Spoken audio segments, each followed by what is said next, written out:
Welcome to the Kickback with James Terrell. You know, I'm excited about today's episode because it's my first episode and I have some extraordinary people coming through that I've known and loved for years. You know, today's first guest is going to be Nick Creegan. Nick is one of the breakout stars from David Makes Man. You know, it's a new series on her own. One of my homegirls, Kristen Lynette, she's from Louisiana. She's a celebrity hairstylist. She's coming to join us at the Kickback table, as well as my homegirl, Chardonnay. She's a Southern University graduate and from New Orleans. She's a stylist as well as editor. She'll be joining us at the table as well. To make sure that my guests are well fed and to make sure that they're good when they're leaving the Kickback, I'm cooking my infamous white bean chicken and turkey chili. Stay tuned for the recipe. You're gonna love it. It's an easy dish. I'm not a chef. I'm just a black man who loves to cook. So stay tuned to the Kickback with James Terrell.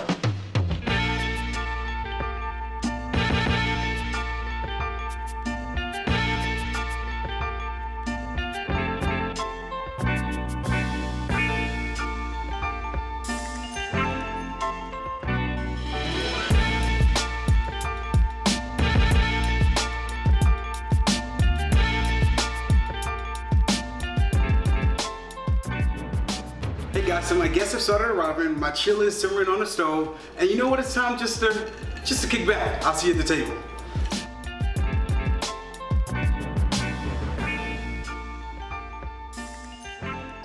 Listen, before the camera started, we were having this heated conversation about Kanye West. And for me, there's a number of things that I want to talk about with Kanye West. One, his new album, which we all just had a huge chuckle about. Listen, I haven't heard the album yet, so let's missing out. Listen, I mean, well, first and foremost, let's talk about this Kanye album, and then I give you my opinion of Kanye. So, I think all right. The album itself, it's a short listen. It's like 27 minutes long. Very easy listen. And I think there are a lot of similar sounds to the Pablo album without any profanity. And there's a whole bunch of Jesus quotes and Bible verses and things like that. So I don't know if I'd call it full gospel, but it's definitely something that I would feel comfortable playing in front of my mother. No, I mean, for me, honestly, I just feel like when I think of Kanye West, I think of fake prophet. That's the first thing that comes to mind. Like, nothing that Kanye West is doing, nothing he's saying is something that I feel like I'm connected to when it comes down to the spiritual aspect of things. I don't know. I know there's going to be some Christians that are throwing the Bible at me right now because I'm saying this, but yeah, I'm just not a fan of Kanye. I mean, I guess I'm going to jump on top of that old set. I want the old Kanye back. So people change and evolve. I miss the old Kanye every single day, but you can't really knock a man for evolving and feeling like he in a new chapter, and that goes for the relationship with his wife. If he's feeling like years down the line, I'm evolving as a human, which I hope we all aspire to do. Right. This is how I feel. But would you take it okay if your husband said years later, like, I'm not a fan of the way that you're dressing? I probably wouldn't in the moment, but I would try to understand it. If this is my husband and I feel the way I feel about him, I would. Yeah. He's just not saying this for no reason, so I can't remember that. You know, that's just. I honestly feel like it's the same Kanye. I feel like he's no different, but I do feel like I can relate to what she's saying. Like, people change. You know what I'm saying? They go through things in their life, and I feel like that's what's going on with Kanye right now. Mm-hmm. If this is his healing, then why we just can't let him do that? Like, I feel like the whole Sunday service thing, I feel like it was what he needed at the moment, and he actually shared it with the world. And we're mad at him because we don't like what it's doing, but it's what he needed at the moment. And so with his album coming out, it's like, I understand why the Sunday service had to happen. Campus, I don't agree with it. Kanye West, continue with Kanye West, which is crazy. He's been in the news a lot lately. One, with my homie Van Lathan of TMZ. When him and Van had that public spat, and recently Van was just fired from TMZ because him and his white coworker basically had an argument over politics.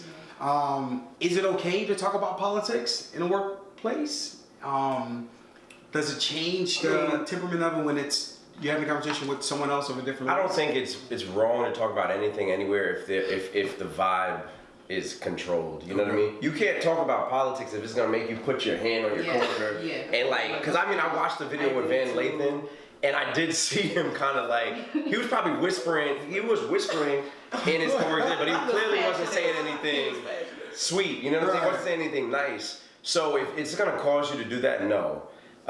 Do I think Van Lathan should be fired for that? No, they probably were looking for a reason to eventually fire him because he's a black dude who is very prominent in the civil rights community right now, and he probably is having a voice that's too loud and too black. I actually reached out to him to get a comment from him. He responded, but so wait, no, he could respond. So. But I just want to say that I honestly feel like it's his time. Like TMZ can't hold him. Like he's too big right now. He's got a voice. Yeah, he's got a voice that needs to be heard, and TMZ is not gonna let him do what he needs to do. Yeah. So recently, Tyler Perry released his new show on BT. Did anybody have a chance to watch it? I was watching Sisters today. I watched like almost the whole thing, but I didn't get all the way through it. But yeah, it's good. It had really good ratings. It's good. Did it? Okay. They said both did. The article I just read. I didn't see the Oval, but I did see Sisters. I heard their ratings are great. Yeah, I actually had a chance to watch both episodes, and both shows, and had a chance to see the recent interview with Tyler Perry and Gayle King. Mm-hmm. And I definitely want to bring this to you, Nick. Tell us, do you think that he felt that Black Hollywood ignored him? Do you believe that he was speaking about Black Hollywood, or was it Hollywood in general? After watching the interview, I kind of feel like in general he was talking about Hollywood, because he did mention that there's a language and a tone that he uses in his stuff that only people of color or people from his communities would understand, and he doesn't expect certain critics and certain people in Hollywood to get it. Got it.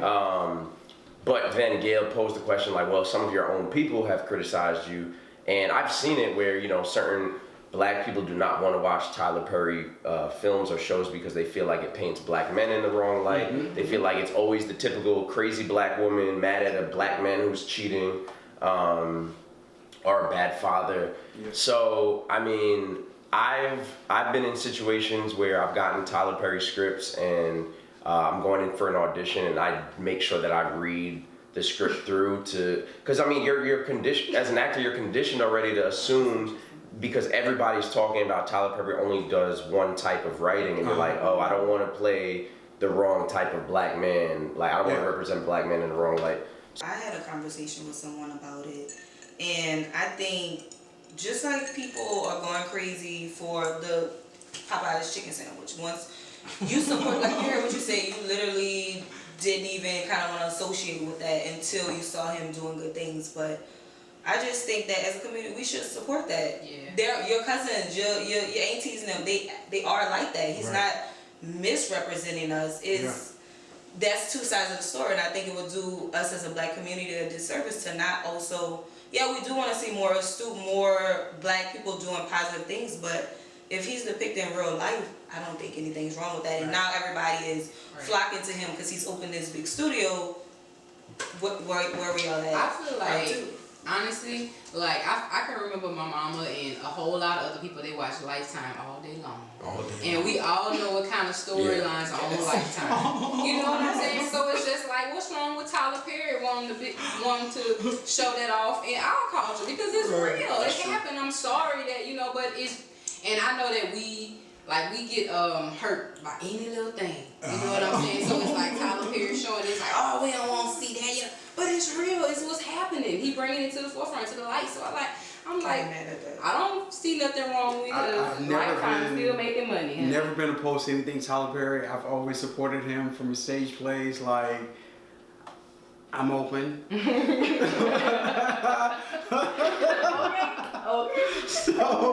So listen. So every episode, I love to bring in I consider a friend, but also a celebrity guest that we all have come to know and love throughout TV, throughout film, as well as in the arts. And listen, this is how I met Nick. Nick and I met randomly at my Line Brothers gender reveal. Yeah.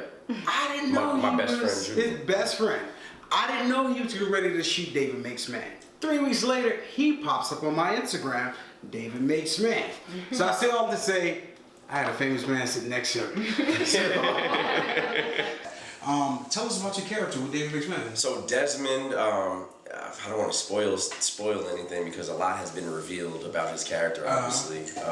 But Desmond is the right-hand man to the main antagonist of the show, one of the main antagonists of the show, Teo. So Desmond is basically the muscle behind his drug operation. Desmond makes all the collections. Desmond gets rid of the people that need to be taken care of.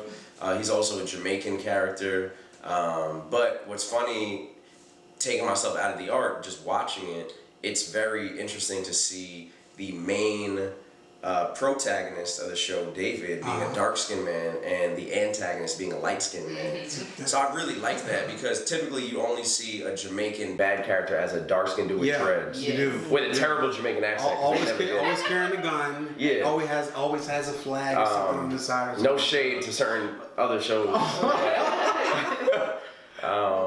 But yeah, it was awesome to be able to play a character that I'm such a nice regular guy, and being able to play like a terrible, menacing character was just a lot of fun. I was telling like little light skin, That's what he is. So listen, for me, I'm having a fan out moment because he's one connection away from Oprah Winfrey for us. So if we could just touch him with his partner.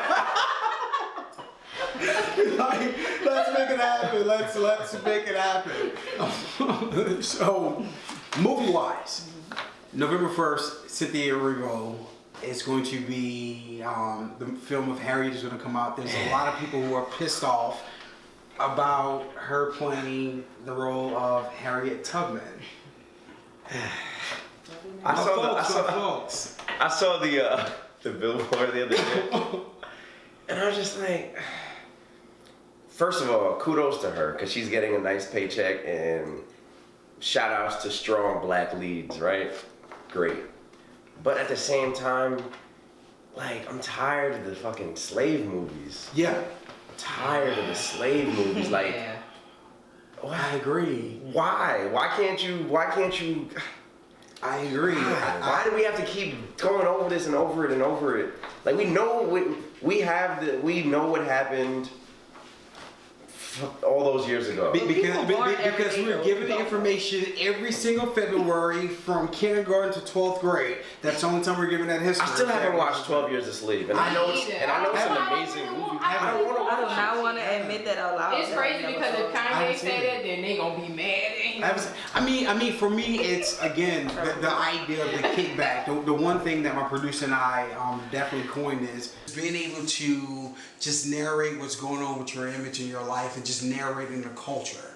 And for me, I don't want to keep narrating my culture because of slave movies and because of Harry. I mean, granted, yes, they're prominent figures in history that we all should know about, but this is what we need to see more with black people on television, that we can sit around the table, talk about pop culture, and we all have separate careers and we're all doing our damn thing. I'm the devil's advocate though. Why shouldn't they do it? Yeah, I agree. Like you don't have to watch it, You but don't have to. I'm not mad at it. All right, put it like this: there was about to be a show made that got canceled before it got into production. The dudes who created Game of Thrones, they were gonna start a show about if slavery never ended. Oh, I heard of that. I'm like, what the fuck?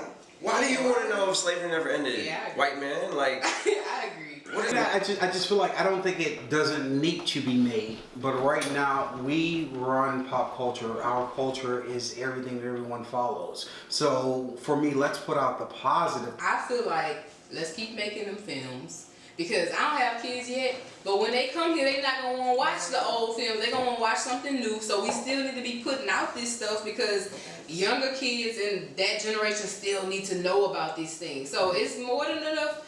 I mean, just still, we don't have to go see it, but just, yeah, they need to keep making it. If you feel like it's for you to make a movie about slavery, then make your movie. It's going to be for the person who need it. You know what I'm saying? I don't think they should stop making it. Like, I get what you're saying. It's make more movies, about success of black people. You know, it's got plenty of regular movies out there where the black man is living a regular life with a good family and he's got money. You know what I'm saying? Like, I feel like he put it out there. See, when you threw out the not having kids, and that's when, at that point, I feel like there's at some point where you have to start taking control and narrating those stories. Because when we think about movies, there's a twist that Hollywood or white Hollywood is going to put on that is not necessarily completely connected or always connected to what the real truth of history is. It's not always white Hollywood. Look at Tyler Perry. I mean, granted, but again, I don't think Tyler is taken away from what the true facts are. Yeah. He may be amplifying what it really is, and this is how we see Medea, and 50 years from now they're gonna look back and see Tyler Perry movies and be like, oh, what, is that how that's how grannies really were? So he's showing the real truth behind it, because I was watching the show, I think Family Reunion, they call Loretta Devine Medea. And I think a friend of mine we were watching, and he was like, well, why do they call it that? Like, isn't that the same thing for Tyler Perry? I said, that's a Southern thing. Like, that's something that a lot of folks call their grandmother. I didn't know that. Yeah. It's definitely a Southern thing. So in recent news, Meghan Markle made a comment stating that she, one, is not completely comfortable with the treatment in the country, and that she's not comfortable with her position as a duchess. Black women, how would you have taken this position? First of all, I just want to say, you see how we just was talking about this other woman who doing for Harriet? Like, we not giving her an easy time. We should have been somebody from America. So I'm pretty sure they're doing the same thing to Meghan over there. Like, it should have been somebody from, you know what I'm saying? I'm pretty sure that's what she's dealing with over there. But she gonna have to have a backbone and let them know, like, you know, like, I'm here. I saw the interview she did, and I felt bad for her. And I think a lot of women go through that. You know, she's uncomfortable with her body. Even though she was an actress or whatever before that, but she's being thrust onto even more public stage, and she's going through the motions of being a new mom, gaining weight, changing a whole lifestyle. So I felt bad hearing her say that. Do you think it's expectations that were probably set in the history-long traditions of Absolutely. You're intended to be perfect in that platform. You can't have flaws. You can't be human. Her skin color is not the color they thought it was going to be. Yeah, so that's it's not like, it's even harder, you know. Because they were even giving Princess Diana a tough time, and she was a white woman, so imagine what. That's right. Crazy. So at the end of every show, I definitely want to, for me, I feel like this table is about building, it's about connecting, it's about narrating our culture, and it's about putting stuff in the universe. So I'm going to go around the table, and I'm going to give you all a moment to think about it. I want you all to think about something that you want to put into existence, put into the universe to happen. Because thank you all for being my first guest for the Kickback with James Terrell. And I just want to make sure that this space that I provided here, you can drop off, you can build on whoever and whatever is going to come after this first episode. And definitely just connect with the viewers. So let me know what exactly you want to put in the universe, put in the atmosphere, so we can make it happen. If you would have asked me this like a year ago or 2 years ago, it probably would have had something to do with professional success or like something along the lines of gaining wealth, of money or something like that. But now I've realized like peace of mind is the most important thing in my life. So you have money now? No. That's what I got from No, not by any stretch of the imagination. But I've noticed, like, I had more money working in the corporate world, and I gave up, like how you said you just gave up the corporate lifestyle. I gave up the corporate lifestyle in February when I really, after David Makes Man was over, and I was like, you know what? Like, if I got this one role, I need to catapult this into other things and really go for this. So I gave up corporate America, and it was the best decision of my life in terms of my peace of mind. Financially, that's a whole different story. I think we all can connect to that. Yeah. I just hope for all of us to be able to just be genuinely happy and at peace in our lives, like, and not have to keep up with our Instagram facade, because everybody has a facade on Instagram, and myself included. Like, you have to, it's an image, and it's a highlight reel, and I'm okay with saying that. You see my wins on Instagram. I'm not posting my L's. I'm not posting my bad days. I'd rather talk to the people that I genuinely know have my best interest about that. So I just hope that we can just move with love and understanding for ourselves and not be too hard on ourselves, and just know that whatever we're facing can be easily overcome with time and love from other people around us, and just, you know, have a very peaceful mindset for the next decade. I know, to kind of piggyback off of what you're saying, and literally what you were saying when we first even started this, like being that mindful person. But for me, you kind of spoke on it, saying how you're taking this leap of faith and going after what, you know, this whole opportunity or whatnot. But for me, going to your original question, what I want to manifest and put out there is to get back to that same fearlessness I had when I first moved here.